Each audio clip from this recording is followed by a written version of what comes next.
नमस्कार, आप देख रहे हैं सत्य हिंदी का दोपहर 2 बजे का बुलेटिन और मैं हूं आपके साथ कृति सिंह। ममता बनर्जी की मुश्किलें थमने का नाम नहीं ले रही हैं। टीएमसी में अब एक बहुत बड़ी बगावत की आहट है। उधर दिल्ली के मालवीय नगर में आग में कई जिंदगियां झुलस गई।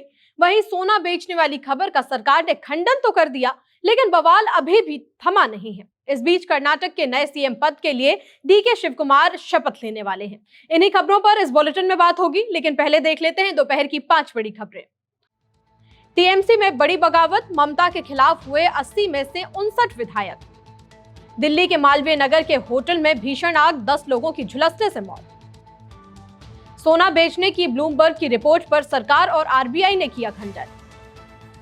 आज कर्नाटक के मुख्यमंत्री पद की शपथ लेंगे डीके शिव कुमार। रूसी तेल खरीद पर अमेरिका सख्त, भारत को दी चेतावनी।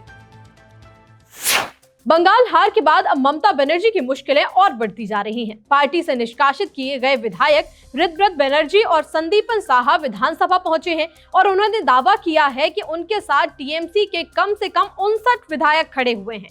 इस दावे ने टीएमसी के भीतर बड़ी टूट की अटकलों को और तेज कर दिया है। जानकारी के मुताबिक बागी गुट अब ऋतव्रत बनर्जी को विधानसभा में नया नेता प्रतिपक्ष बनाने की तैयारी कर रहा है।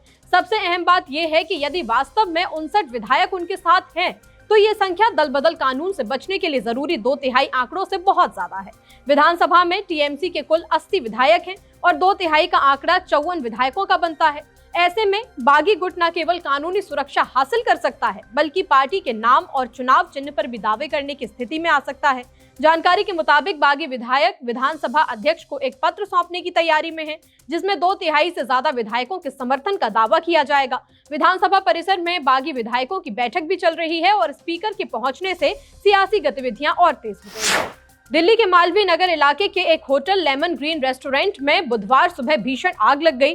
दिल्ली फायर सर्विस के मुताबिक इस आग में 10 लोगों की झुलसने से मौत हो गई, जबकि 37 लोगों को बाहर सुरक्षित निकाल लिया गया।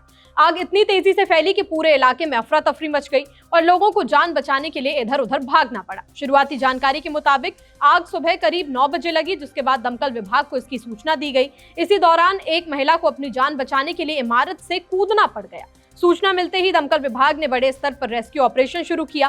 कई दमकल गाड़ियों को मौके पर भेजा गया और घंटों की मशक्कत के बाद आग पर काबू पाने की कोशिश की। अधिकारियों के मुताबिक घायलों की स्थिति पर लगातार नजर रखी जा रही है। केंद्र सरकार ने ब्लूमबर्ग की उस रिपोर्ट का खंडन कर दिया है, जिसमें यह दावा किया गया था कि पश्चिम एशिया में युद्ध और कच्चे तेल की बढ़ती कीमतों के बीच रुपए को रिकॉर्ड गिरावट से बचाने के लिए आरबीआई ने कथित तौर पर 12 अरब डॉलर यानी करीब 1.14 लाख करोड़ का सोना बेच दिया है। सरकार का कहना है कि ऐसी रिपोर्टों में कोई सच्चाई नहीं है और इन्हें गलत तरीके से पेश किया गया है।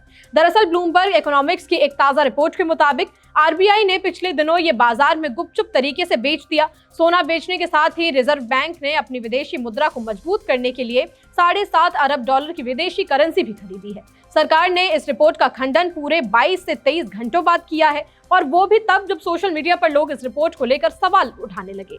साथ ही अब आरबीआई ने भी इस रिपोर्ट का खंडन कर दिया है।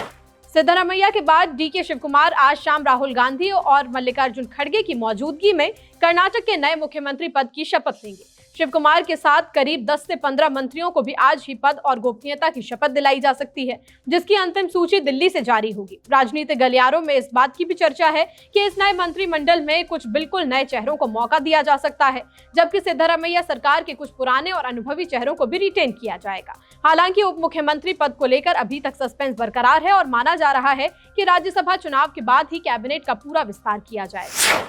सी वोटर सर्वे के मुताबिक देश के 66% लोग और खुद एनडीए के 58% वोटर नीट सीबीएसई विवाद पर शिक्षा मंत्री धर्मेंद्र प्रधान का इस्तीफा चाहते हैं। इस सर्वे ने केंद्र सरकार की टेंशन को बहुत ज्यादा बढ़ा दिया है। सी वोटर के इस ताजा सर्वे के मुताबिक देश के 66% से ज्यादा लोग चाहते हैं कि शिक्षा मंत्री धर्मेंद्र प्रधान को तुरंत इस्तीफा दे देना चाहिए।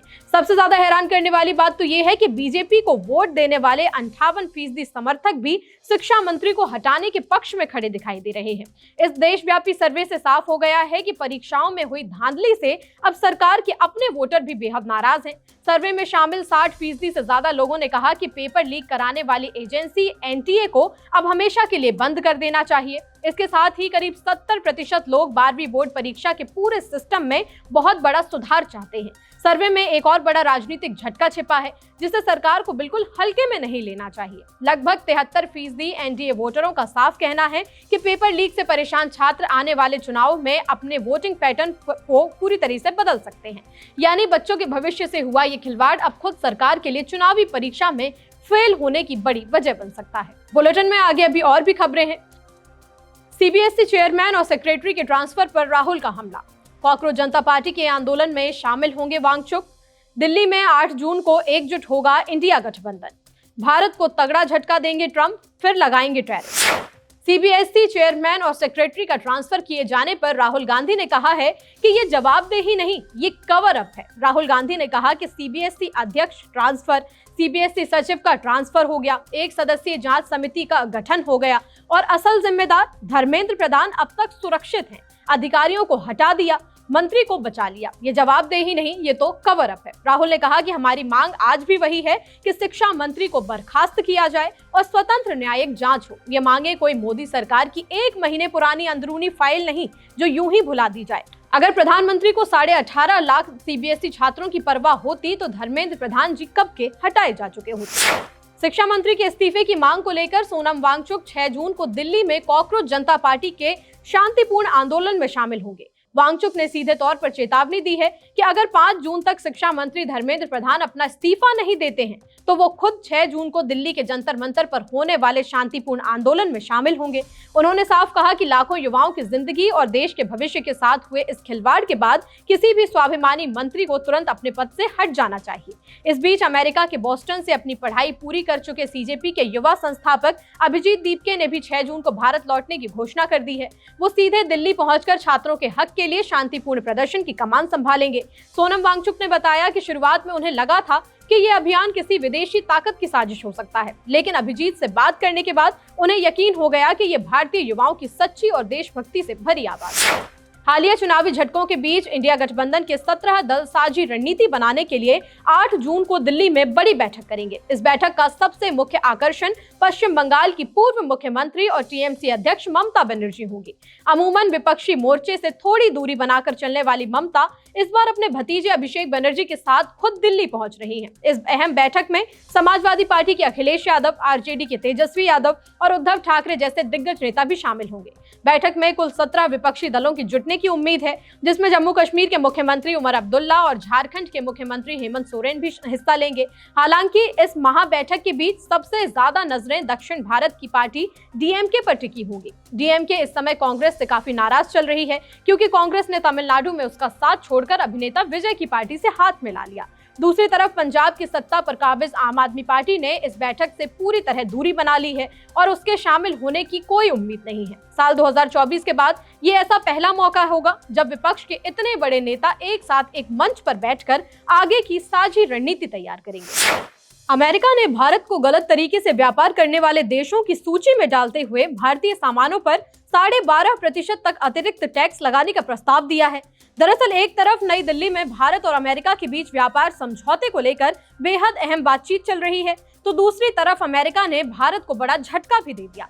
अमेरिकी व्यापार प्रतिनिधि यूएसटीआर ने भारत को उन देशों की सूची में डाल दिया है जो कथित तौर पर गलत व्यापारिक तौर तरीके अपनाते हैं। अमेरिका ने अपनी इस जांच रिपोर्ट के आधार पर भारत से आने वाले सामानों पर 10 से लेकर 12.5% तक अतिरिक्त सीमा शुल्क यानी टैक्स लगाने का एक बड़ा प्रस्ताव रख दिया है। हैरानी की बात यह है कि ये नया विवाद उस समय खड़ा हुआ जब दोनों देशों के सीनियर अधिकारी एक द्विपक्षीय व्यापार समझौते को अंतिम रूप देने के लिए दिल्ली में 3 दिनों की बैठक कर रहे हैं। दरअसल अमेरिका ने अपने ट्रेड एक्ट के सेक्शन 301 के तहत दुनिया की 60 अर्थव्यवस्थाओं के खिलाफ एक बहुत बड़ी जांच शुरू की थी। इस जांच के बाद अमेरिका ने भारत सहित 54 देशों पर आरोप लगाया है कि भारत समेत इन देशों की सरकारें अपने देश में ऐसा सामान आने से रोकने में नाकाम रही हैं जो दुनिया के किसी भी हिस्से में बंधुआ मजदूरी या फिर मजदूरों के शोषण से बना हो। अमेरिकी राजदूत जेमिसन ग्रीर ने बेहद कड़े शब्दों में कहा है कि हमारे सबसे महत्वपूर्ण व्यापारिक साझेदारों की ये नाकामी अमेरिकी मजदूरों के साथ सरासर नाइंसाफी है। अमेरिकी विदेश मंत्री मार्को रूबियो ने भारत समेत अन्य देशों को रूस से तेल खरीदने के लिए मिली विशेष छूट को जल्द से जल्द खत्म करने की चेतावनी दी है। अमेरिकी विदेश मंत्री मार्को रूबियो ने सीनेट के सामने गवाही देते हुए कहा कि अमेरिका भारत जैसे देशों को रूस से तेल खरीदने की इजाजत देने वाले लाइसेंस को जल्द से जल्द खत्म करना चाहता है। हालांकि उन्होंने ये भी साफ किया कि इस छूट को पूरी तरह बंद करने का अंतिम फैसला दुनिया के मौजूदा हालातों को देखकर अमेरिकी वित्त मंत्रालय ही करेगा। हालांकि भारत में फिर से सवाल खड़े होने लगे हैं कि हमें अमेरिका से लाइसेंस लेने की जरूरत क्यों है। क्या अब ये हमें लाइसेंस रद्द करने की धमकी देंगे और हम इनकी बात मान भी लेंगे? फिलहाल 2 बजे के बुलेटिन में इतना ही। देश दुनिया की हर अपडेट को लेकर शाम 6 बजे फिर से होगी मुलाकात। नमस्कार।